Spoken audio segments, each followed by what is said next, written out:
Technique ক্লাসে তোমাদের সকলকে স্বাগত। আজকের আমাদের আলোচ্য বিষয় 2025 সালের দ্বিতীয় শ্রেণীর প্রথম পর্যায়ক্রমিক মূল্যায়নের নতুন হোলিস্টিক নাম্বার প্যাটার্ন অনুযায়ী ইংরেজির দুটো সেটের সেট 1 এবং সেট 2 এর প্রশ্ন এবং তার উত্তর। তোমরা নিশ্চয়ই জানো তোমাদের এবার থেকে চালু হচ্ছে হলিস্টিক কার্ড। সেই হলিস্টিক কার্ড অনুযায়ী তোমরা এর আগে প্রথম শ্রেণীতে যে 4টে সাবজেক্ট দিয়েছো, অর্থাৎ সংযোগ স্থাপন, সমন্বয় সাধন, সমস্যা সমাধান এবং শারীরিক ও মানসিক সমন্বয় স্থাপন, এই 4টে সাবজেক্ট কিন্তু এবার থেকে আর থাকছে না। তার বদলে তোমাদের যে সাবজেক্ট চেঞ্জ হয়ে যেটা হচ্ছে বাংলা, ইংরেজি, অঙ্ক, স্বাস্থ্য শারীরশিক্ষা এবং কলা শিক্ষা। তো দেখো আজকে তোমাদের ইংরেজির আমি যেটা করাচ্ছি, এখানে তোমাদের পূর্ণমান থাকছে 20, সময় পাবে তোমরা 40 মিনিট। তোমাদের এই পরীক্ষাটা আগামী এপ্রিল মাসে অনুষ্ঠিত হবে। তো দেখো আমি চলে আসছি তোমাদের প্রথম যে সেট আছে, set 1, write the next line of the rhyme given below. তোমাদের যে ওয়াটারমেলন কবিতাটা আছে তার পরের লাইনটা তোমাদের এখানে লিখতে বলেছে। এখানে তোমরা পাবে 1 নম্বর। তো watermelon rolling down the street, তো এটা সঠিক উত্তর হচ্ছে রোলিং ডাউন দ্য স্ট্রিট। তারপরে দেখো choose the correct option from the brackets and feel in the blanks, অর্থাৎ তোমাদের এই যে ব্র্যাকেটে কিছু অপশন দেওয়া আছে, এই অপশন থেকে সঠিক যে উত্তরটা সেটা এখানে লিখতে হবে। তো প্রথমে কি আছে দেখো, সেপ্টেম্বর হ্যাজ 30 ডেজ হবে, 31 হবে না, 30 হবে, কারণ আমরা পড়েছি 30 ডেজ হ্যাজ সেপ্টেম্বর। এখানে 4টে প্রশ্ন আছে, প্রতিটি প্রশ্নের মান আছে 1 করে। আমি একটু বড় করছি তোমাদের জন্য, দেখো দেখতে সুবিধা হবে। পরেরটা দেখো, দেয়ার আর 6 ইন আওয়ার ফ্যামিলি। তোমরা তোমাদের বইয়ে পেয়ে যাবে, দেখবে তোমাদের ফ্যামিলিতে 6 জন আছে, লেখা আছে, ঠিক আছে। তারপরে দেখো সে কি আছে, the first month of a year, অর্থাৎ বছরের প্রথম মাস কি? বছরের প্রথম মাস মার্চ নাকি জানুয়ারি? তো সঠিক উত্তর হবে জানুয়ারি। তারপরে দেখো my sister reads in class 3 হবে, তোমরা তোমাদের আমার বইয়ে পেয়ে যাবে my sister reads in class 3 আছে। তারপরে দেখো কি আছে, অ্যান্সার দ্য ফলোয়িং কোশ্চেন্স, নিচের প্রশ্নগুলোর উত্তর দিতে হবে। এখানে দেখো দুটো প্রশ্ন আছে, প্রতিটি প্রশ্নের মান আছে 1 করে। How many months are there in a year, অর্থাৎ 1 বছরে কটা মাস হয়? উত্তর লিখবে দেয়ার আর 12 মান্থস ইন এ ইয়ার। পরের প্রশ্ন, হাউ মেনি ডেজ হ্যাভ ফেব্রুয়ারি, অর্থাৎ ফেব্রুয়ারি মাসে কদিন হয়? তোমরা লিখবে ফেব্রুয়ারি হ্যাজ 28 or 29 ডেজ, অর্থাৎ 28 অথবা 29 দিন। যে বছর লিপ ইয়ার থাকে সে বছর 29 দিন হয়, আর অন্যান্য বার কি হয় 28 দিন করে হয়। পরেরটা দেখো, rearrange the words to make meaningful sentence given below. এখানে দেখো এলোমেলো করে কিছু শব্দ আছে, এগুলোকে তোমাদের রিঅ্যারেঞ্জ করতে হবে, দিয়ে সঠিকভাবে সাজিয়ে লিখতে হবে। The loudly barking dog is, এরকম বলে তো কোনো সেন্টেন্স হয় না। তো এটাকে সাজিয়ে কি লিখবো, দেখো the dog is barking loudly, অর্থাৎ কুকুরটি তারস্বরে চিৎকার করছে। তারপরে লাভস রেড রানি রোজেস, এই বলে কোনো কথা হয় না, তো আমরা লিখবো রানী লাভস রেড রোজেস, অর্থাৎ রানী লাল গোলাপ পছন্দ করে। পরেরটা দেখো, add subject to the predicate given below. এখানে প্রেডিকেটগুলো দেওয়া আছে, এখানে সাবজেক্ট তোমাদেরকে অ্যাড করতে হবে। Dash makes chair and table, কে চেয়ার টেবিল বানায়? আমরা জানি কার্পেন্টার বানায়, তাই জন্য এখানে লেখা হয়েছে কার্পেন্টার। আচ্ছা, ড্যাশ হ্যাজ এ বিউটিফুল টেল, কার একটা সুন্দর লেজ আছে? তো বাঘের লেজ খুব সুন্দর, তো বাঘ টাইগার এখানে লেখা হয়েছে। তারপরে দেখো dash sells rice sugar and oil, অর্থাৎ বিক্রি করে চাল, তারপরে চিনি এবং তেল। কে বিক্রি করে? যারা দোকানদার হয়, অর্থাৎ শপকিপার, তো শপকিপার এখানে লেখা হয়েছে, ঠিক আছে। এবার দেখো 6 দাগেরটা, fill in the blanks with correct words from the given box. যে কোনো 3টে করতে বলেছে, প্রতিটি প্রশ্নের মান 1 করে আছে। তো after rain there is dash in the air, তো বৃষ্টির পরে কি হয়? কুলনেস, মানে ঠান্ডা ভাব হয়, বাতাসে একটা ঠান্ডা ভাব চলে আসে বৃষ্টির পরে। তারপরে এ ড্যাশ অফ বিজ ওয়ার বাজিং অ্যান্ড ফ্লাইং, তো এটা হবে সোয়ার্ম, এই যে সোয়ার্ম লেখা আছে, সোয়ার্ম হবে এর সঠিক উত্তর। তারপরে দেখো কি আছে, clean your shoes it is dirty, dirty মানে নোংরা, অর্থাৎ তোমরা তোমাদের জুতোটা পরিষ্কার করো, এটা নোংরা হয়েছে। A son of my father is my, অর্থাৎ আমার বাবার ছেলে আমার কি হচ্ছে? আমার ভাই হচ্ছে, তাহলে ব্রাদার, এই যে ব্রাদার লেখা আছে সে ব্রাদারটা এখানে লেখা হয়েছে। পরেরটা দেখো, write the Bengali meanings of the given word, এই যে তোমাদের ইংরেজি লেখা আছে তার বাংলাটা লিখতে হবে। ডিয়ার মানে হরিণ। তারপর দেখো উইন্ডো, উইন্ডো মানে জানালা। তারপরটা হচ্ছে টি, টি মানে হচ্ছে চা। এখানে প্রত্যেকটি প্রশ্নের মান 1 করে আছে। এবার দেখো 8 নম্বর কি রয়েছে, feel in the blanks with correct letters, অর্থাৎ এখানে মাঝে মাঝে সঠিক অক্ষর বসাতে হবে। দেখো টি ড্যাশ ডাব্লিউ এন, তো T O W N town, town মানে শহর। তারপর দেখো F L O W E R flower, flower মানে ফুল। M I L K milk, milk মানে দুধ।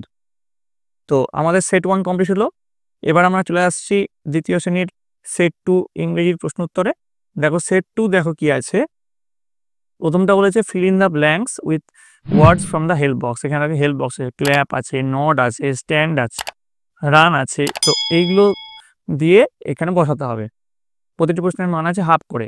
ক্ল্যাপ মানে তালি মারা, নড মানে মাথা নাড়ানো, স্ট্যান্ড মানে দাঁড়ানো, রান মানে দৌড়ানো। তো I clap with my hands, আমি আমার হাতের সাহায্যে হাততালি দিই। তারপর আই নড মাই হেড, আমি আমার মাথা নড়াই। I run on my legs, আমি আমার পা দিয়ে দৌড়াই। I stand with my feet, অর্থাৎ আমি আমার পায়ে দাঁড়িয়ে থাকি। তারপরে দেখো fill in the blanks any 4, 4টে করতে বলেছে। শূন্যস্থান পূরণ করতে হয়েছে। প্রতিটি প্রশ্নের মান আছে 1 করে। The second month of a year is, কি হয়, ফেব্রুয়ারি। অর্থাৎ আমাদের বছরের দ্বিতীয় মাস কোনটা, জানুয়ারি, তারপরে ফেব্রুয়ারি আছে, তাই জন্য এখানে ফেব্রুয়ারি লেখা হয়েছে। Dash comes between July and September, অর্থাৎ জুলাই এবং সেপ্টেম্বরের মাঝখানে কোন মাস আছে। দেখো January, February, March, April, May, June, July, August, September. তো এখানে আগস্ট, তার জন্য এখানে লেখা হয়েছে। তারপরে দেখো the 10th month of a year is, অর্থাৎ বছরের 10ম মাস কোনটা। অক্টোবর। দেখো January, February, March, April, May, June, July, August, September, October. 10 নম্বরে কি আসছে, অক্টোবর। তারপরে D, the month that never has 30 or 31 days, অর্থাৎ যে মাসে কখনো 30 বা 31 দিন হয় না, আমরা জানি ফেব্রুয়ারি। ফেব্রুয়ারির 28 বা 29 এই দুদিন হয়। তারপরে the last month of a year, অর্থাৎ বছরের শেষ মাস কোনটা, ডিসেম্বর, এখানে ডিসেম্বর লেখা হয়েছে। তারপরে এফ কি বলেছে, দেয়ার আর 12 মান্থ ইন এ ইয়ার, বছরে ক মাস হয়, বছরে 12 মাস হয়, 12। তারপরে দেখো make a list of fruit, অর্থাৎ ফলের নাম লিখতে হবে। একটা করে তোমাদের অক্ষর দিয়ে দিয়েছে, সেই অনুযায়ী তোমাদের ফলের নাম লিখতে হবে। একটা করে দিয়েছে এম আছে, এম এর পরে এ এন জিও বসিয়েছে, ম্যাঙ্গো, ম্যাঙ্গো মানে আম। তারপরে এল আছে, এল এর পর E M O N lemon বসানো হয়েছে। তারপরে জি আছে, জি এর পর গ্রেপস, ঠিক আছে, আঙুর। তারপরে হচ্ছে ডাব্লু দিয়ে ওয়াটারমেলন, তরমুজ। তারপরে জে দিয়ে জ্যাক ফ্রুট, কাঁঠাল, ঠিক আছে। এইভাবে কিন্তু এটা করতে হবে। পরেরটা দেখো 4টা, feel in the blanks with a an অথবা দা, যে কোনো 6টা করতে হবে। প্রতিটি প্রশ্নের মানে হাফ করে আছে। দেখো দিস ইজ অ্যান ইগলু, আইটা কি, আইটা হচ্ছে ভাওয়েল, ভাওয়েলের আগে সবসময় অ্যান বসে, তাই জন্য আমরা অ্যান বসিয়েছি। তারপরে দেখো দিস ইজ দ্য আর্থ, দেখো পৃথিবী হচ্ছে একটাই, তার জন্য এখানে একটাই বলে এখানে দা বসেছে। দিস ইজ এ ম্যাট, এমটা কি, এম হচ্ছে কনসোনেন্ট, তার জন্য এখানে এ বসছে। তারপরে দিস ইজ অ্যান অরেঞ্জ, ও কি, ও হচ্ছে ভাওয়েল, তার জন্য অ্যান বসছে। দ্যাট ইজ দ্য সান, অর্থাৎ সান মানে সূর্য, সূর্য হচ্ছে একটাই, তার জন্য এখানে দা বসছে। This is an umbrella, U কি, ইউ হচ্ছে একটা ভাওয়েল, তো ভাওয়েলের আগে সবসময় অ্যান বসে আমরা জানি, তাই জন্য এখানে অ্যান বসিয়েছি। This is a cup, C কি, সি, সি হচ্ছে কনসোনেন্ট, তার জন্য তার আগে এ বসছে। This is an X, E হচ্ছে ভাওয়েল, তাই জন্য ভাওয়েলের আগে অ্যান বসছে। আশা করি তোমরা সকলে বুঝতে পেরেছো।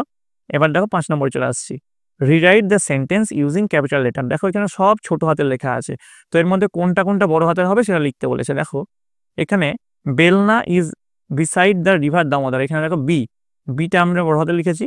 কেন লিখেছি, বেলনা হচ্ছে একটা নাম। আবার দেখো রিভার দামোদরের ডিটা, দামোদর নদী, নদীর নামে বড় হাতে লিখেছি। তারপর দেখো এভরি সানডে, এখানে এভরি বড় শুরু হয়েছে ই, এভরি দিয়ে, বাক্যের শুরুতে আমরা সবসময় বড় হাতের লিখি, তাই জন্য ইটা বড় হাতের আছে। সানডে একটা বারের নাম, তার জন্য এখানে বড় হাতের দেওয়া আছে, বাকিগুলো যেমন আছে তেমন থাকবে। তারপরে দেখো আই এম রাজু, আই সবসময় বড় হাতের হয়, তো আইটা বড় হাতের হয়েছে।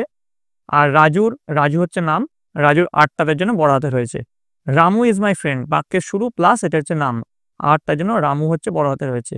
তারপরে দেখো we live in Howrah, we full স্টপের পরে বাক্যের শুরু হয়েছে, তার জন্য ডাব্লুটা হয়েছে বড় হাতের। আর হাওড়া, হাওড়া হচ্ছে একটা জায়গার নাম, তার জন্য এইচটা হয়েছে বড় হাতের। এবার তারপরে বলেছে দেখো Howrah is beside river Ganga, Howrah হচ্ছে বাক্যের শুরু 1 নম্বর প্লাস একটা জায়গার নাম, তার জন্য এইচটা বড় হাতের হয়েছে। আর রিভার গঙ্গা, নদীর নাম হচ্ছে গঙ্গা, তার জন্য জিটা হয়েছে বড় হাতের। আশা করি তোমরা বুঝতে পেরেছো। এবার চলে আসি 6 নম্বরে, feel in the blanks with words from your text book. তো এখানে দেখো তোমার টেক্সট বুকে নিয়ে এখানে 30 ডেজ হ্যাজ সেপ্টেম্বর, এই কবিতাটা তোমরা প্রত্যেকেই পড়েছো। তো সেটা এখানে করতে বলেছে 30 days has September, April, June and November, February has 28 alone, all the rest have 31 except in leap year, that's the time when February's days are 29। ঠিক আছে, এটা তোমরা তোমাদের বইয়ে পেয়ে যাবে, আমার বইয়ে। পরেরটা দেখো, underline the predicate of the following sentence. Subject ছাড়া বাক্যে যেটা থাকবে সেটাই প্রেডিকেট। এখানে সাবজেক্ট কোনটা? দ্য কাউ, তাহলে প্রেডিকেট কি হবে? Gives us milk. পরেরটা, I love my mother, I হচ্ছে সাবজেক্ট, তাহলে প্রেডিকেট কোনটা হবে? Love my mother. এখানে কিন্তু হাফ পাবে তোমরা। 8 নম্বর, read the sentence and circle the proper noun. এখানে যেটা প্রপার নাউন আছে সেটা সার্কেল করতে বলেছে। গোপাল হচ্ছে প্রপার নাউন, নাম, আর এখানে রাজু হচ্ছে proper noun. Gopal is a good student, হচ্ছে গোপাল হলো একজন খুব ভালো ছাত্র, সেই জন্য গোপাল এখানে proper noun. Raju plays football everyday, Raju প্রতিদিন ফুটবল খেলে, তো রাজুও হচ্ছে প্রপার নাউন, তার জন্য রাজুতে গোল দেওয়া হলো। এবার বলেছে কলম এর সঙ্গে কলম বি ম্যাচ করতে বলেছে। আই সি উইথ মাই, মানে আমি কার সাহায্যে দেখি? আইজ, চোখের সাহায্যে দেখি, এই জন্য আইজটাকে ম্যাচ করা হয়েছে। আই হেয়ার উইথ মাই, আমি কিসের সাহায্যে শুনি? ইয়ার্স, কানের সাহায্যে শুনি। আই টেস্ট উইথ মাই, আমি কিসের সাহায্যে স্বাদ নিই? আমরা টাঙ্গের সাহায্যে স্বাদ নিই, অর্থাৎ আমাদের জিভের সাহায্যে। আই টাচ উইথ মাই, আমরা স্পর্শ করি স্কিনের সাহায্যে, তাই জন্য এখানে স্কিন বসানো হয়েছে। ঠিক আছে, এবার দেখো 10 নম্বরে কি বলেছে? Right the Bengali meanings of the following words. অর্থাৎ এর বাংলা লিখতে বলেছে। রিভার, রিভারের বাংলা কি? নদী। ফ্যামিলি, ফ্যামিলি মানে হচ্ছে পরিবার, সেই পরিবার লেখা হয়েছে। 11 নম্বর, answer the following question. What is your favourite season, তোমার প্রিয় ঋতু কি? তোমার প্রিয় ঋতু কোনটা? তো আমার প্রিয় ঋতু শীতকাল, তার জন্য লিখেছি my favourite season is winter. তোমাদের যার যেটা প্রিয় ঋতু সেটা তোমরা লিখে দেবে। ঠিক আছে, তো এই গেল তোমাদের সেট 1 এবং সেট 2 এর প্রথম পর্যায়ক্রমিক মূল্যায়নের ইংরেজির প্রশ্ন এবং তার উত্তর। পরবর্তীতে তোমাদের আরও সেট, যেটা সেট 3, সেট 4 এরকম করে নিয়ে আসবো, তার জন্য তোমাদের সকলকে এই চ্যানেলের সঙ্গে যুক্ত থাকতে হবে। তো ভিডিওটা যদি তোমাদের ভালো লেগে থাকে অবশ্যই লাইক করবে, বন্ধুদের কাছে অনেক অনেক শেয়ার করবে। তোমাদের পরীক্ষা যেহেতু এপ্রিল মাসে, তাই জন্য তোমাদের হাতে আর বেশি টাইম নেই। তোমরা তোমাদের আমার বই, যেটা সে আমার বই এবং সহজ পাঠ, এই দুটো বই ভালো করে পড়বে। এবং এই প্রশ্নে যে হুবহু তোমাদের পরীক্ষা আসবে সেরকম কোনো ব্যাপার নেই, এরকম টাইপের প্রশ্ন আসবে। পরবর্তী সেটগুলো ভালো করে করো, এই সেটটা ভালো করে দেখো, তাহলে দেখে তোমাদের পরীক্ষায় অনেকটাই তোমরা মন পেতে চলেছো। তো তোমরা মন দিয়ে ভালো করে পড়াশোনা করো। তোমরা সকলে ভালো থাকো, তোমরা সকলে সুস্থ থাকো।